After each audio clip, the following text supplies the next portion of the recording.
Thế giới hôm nay xin chào các bạn. Bạn có bao giờ thấy xe tải có thể chạy trên đường ray và có thể quay đầu xe hay không? Chắc như bạn rất bất ngờ khi biết điều này.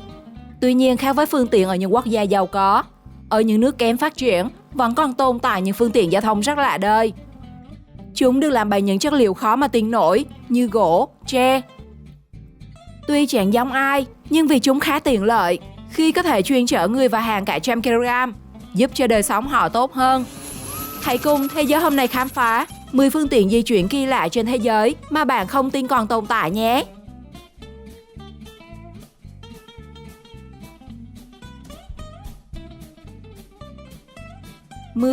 Xe gỗ Chukudu ở Congo.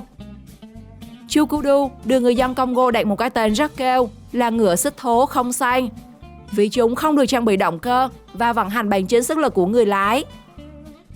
Bạn sẽ sốc khi biết rằng ở thế kỷ 21, khi khoa học công nghệ phát triển, hệ thống phương tiện giao thông cũng không ngừng được hiện đại hóa. Nhưng đây là loại phương tiện đi lại phổ biến nhất tại Congo, một nước nghèo và hay xảy ra nội chiến ở Trung Phi. Người Congo đùa rằng những chiếc Chukudu là sản phẩm của cuộc hôn nhân giữa sự nghèo đói và tinh thần vươn lên với sự khéo léo của con người. Đối với những người dân nghèo ở đây, Chukudu là một phương tiện vận tải, tượng trưng cho sự kiên cường cùng nỗ lực cải thiện cuộc sống. Xe Chukudu được thiết kế không thể đơn giản hơn, với một bộ khung và bánh xe từ gỗ bạch đàn. Để vận hành, bạn chỉ cần thực hiện những động tác như khi sử dụng ván trượt. Ngoài công dụng chở hàng hóa, xe Chukudu còn làm thêm nhiệm vụ chở khách. Thỉnh thoảng còn tham gia một số giải đua địa hình không kém phần hấp dẫn.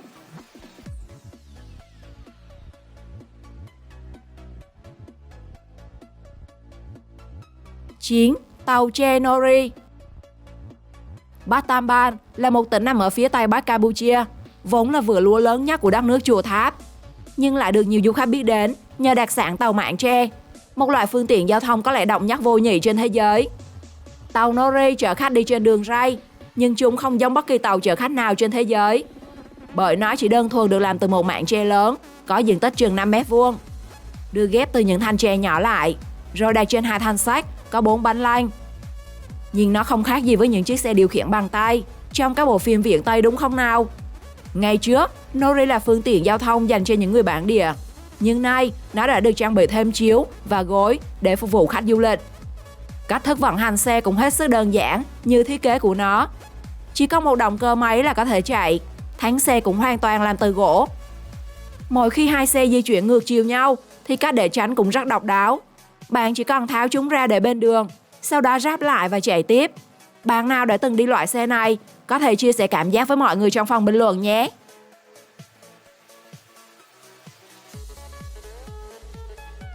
Xe kéo ở Nhật.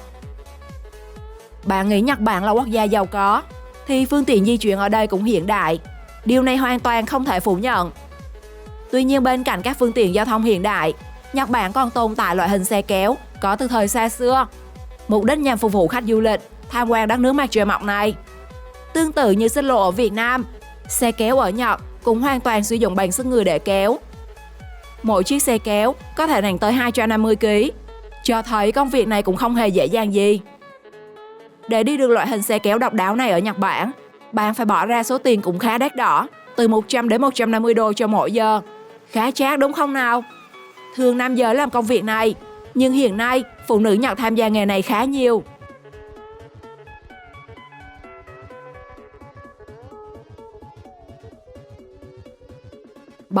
Xe trượt ở Monte Madeira.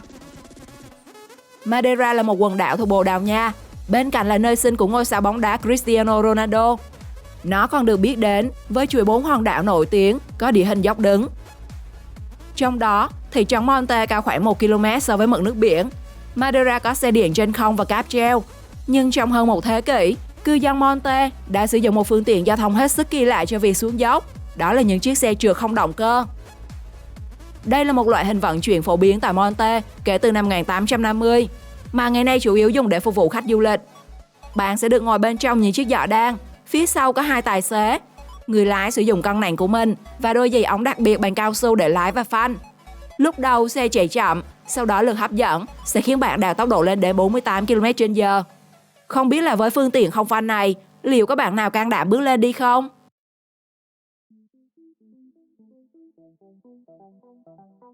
Sáu, xe đạp đường ray. Nếu như Campuchia có tàu tre chạy trên đường ray xe lửa, thì tại New Zealand cũng tồn tại loại phương tiện độc đáo không kém, đó là Gisborne Railway. Cùng với hệ thống đường ray xe lửa đã không còn sử dụng, người ta tạo ra những chiếc xe đạp song song, được gắn chặt với nhau bằng một khung thép, có 4 bánh, được đặt trên đường ray. Loại phương tiện này được dùng để phục vụ cho ngành du lịch. Tất cả những gì bạn cần làm là đạp xe để nó di chuyển, mà không cần quan tâm tới tay lái. Và các bạn hãy yên tâm về việc chở bánh xe khỏi đường ray, vì theo thiết kế, xe gần như không thể rơi ra được. Theo ước tính, tổng chiều dài của hệ thống đường ray lên tới 32 km. Bạn có thể khám phá khung cảnh ven biển tuyệt đẹp, các đường hầm và những địa điểm dã ngoại tuyệt đẹp. Nếu có dịp, các bạn có muốn trải nghiệm cảm giác đi trên loại phương tiện kỳ lạ này hay không? Hãy để lại câu trả lời nhé! 5. Đu tàu ở Bangladesh.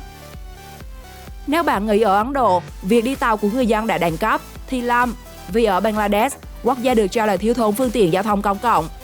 Bạn có thể choáng với hình ảnh khách đi tàu hỏa, nhưng không đồ bảo hộ, không ghế ngồi, cả rừng người đu đeo khắp thân tàu, bất chấp sự nguy hiểm, miễn là có thể leo lên được chuyến tàu hỏa đi làm vào mỗi sáng và được về nhà lúc cuối buổi. Sở dĩ có cảnh tượng nhiều người phải ngồi trên nóc các toa tàu, bởi bên trong tàu đa số dành cho phụ nữ và trẻ em hoặc những người già, khó khăn trong việc đi lại. Thiếu phương tiện giao thông công cộng bắt buộc người dân Bangladesh phải về nhà bằng mọi giá. Hậu quả là nhiều người đã thiệt mạng vì cách thức đi tàu liều lĩnh này. Ngoài ra, trốn vé tàu cũng là lý do khá phổ biến.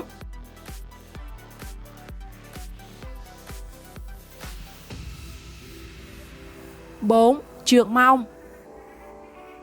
Với nhiều bạn, trượt mông hẳn còn khá xa lạ, thậm chí là không ngờ có loại dụng cụ di chuyển này trong đời sống. Nhưng đây lại là phương tiện giúp người dân kiếm sống ở những khu vực bãi bùn lầy. Thực ra, mông là một tấm ván mỏng dài khoảng 1 mét, rộng khoảng 0,3 mét, được đóng bằng gỗ mù u hoặc gỗ me, có gắn tay vịn. Được người dân dùng để di chuyển nhanh và dễ dàng trên các bãi bùn lầy để bắt cá. Muốn tận mắt nhìn ngắm loại dụng cụ di chuyển này, bạn có thể về các huyện ven biển ở tỉnh Sóc Trăng hoặc Trà Vinh.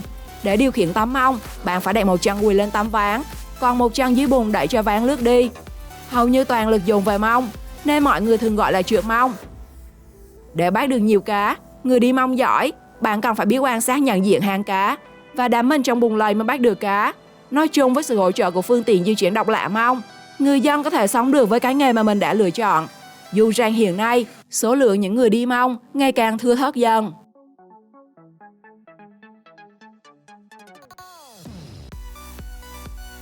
Ba, tàu lộn ngược. Cứ tưởng tàu chèo ngược của Trung Quốc là đột phá công nghệ, hóa ra ý tưởng này đã được người Đức thực hiện trước đó hơn 120 năm. Wuppertal-Reeperbahn là tuyến đường sắt trên cao chạy điện lâu đời nhất với các toa treo, và nó vẫn được sử dụng cho đến ngày nay.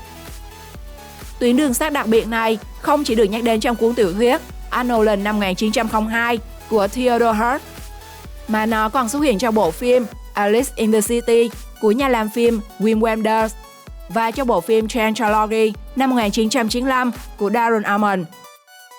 Tuyến đường sắt độc lạ này được xây dựng để kết nối với một số thị trấn công nghiệp dọc theo thung lũng hẹp, ngoằn ngoèo của sông Wupper. Nó nằm ở độ cao tới hơn 12 mét so với các đường phố khác.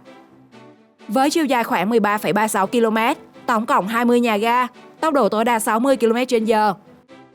Đối với người dân ở Wuppertal, tuyến đường sắt treo này là một trong những tuyến giao thông chính của thành phố và được sử dụng cho đến ngày nay, bất chấp những e ngại về vấn đề an toàn do nó đã quá tuổi.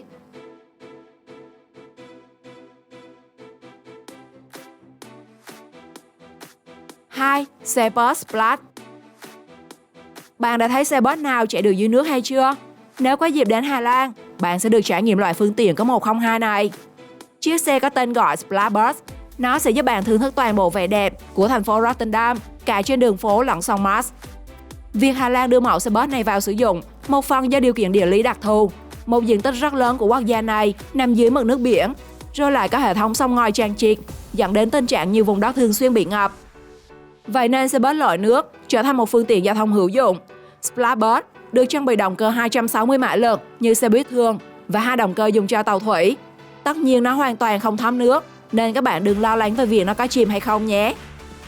Chiếc xe có tốc độ tối đa trên mặt đất là 140 km/h, tốc độ tối đa dưới nước là 10 hải lý trên giờ và có thể chuyên chở được từ 30 đến 35 người.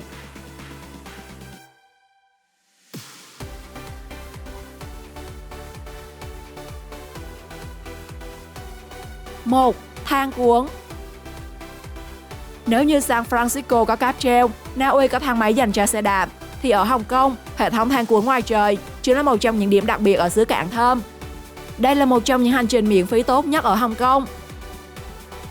Không giống với những hệ thống đi lại khác từng xây, đây là thang cuốn ngoài trời có mái che dài nhất thế giới, với tổng chiều dài hơn 800 m, chiều cao nhất của thang đạt 135 m. Hệ thống này không phải là một thang cuốn liền mạch, nó được chia thành 20 thang cuốn với 3 thang ban chuyền. Với 14 lối ra vào, bạn có thể lên hoặc xuống bất cứ khi nào. Cả đoạn đường từ điểm đầu đến điểm cuối mất khoảng 20 đến 25 phút. Với chi phí xây dựng khoảng 31,2 triệu đô, hệ thống thang đi vào hoạt động từ tháng 10 năm 1993 và mỗi ngày phục vụ hơn 85.000 người.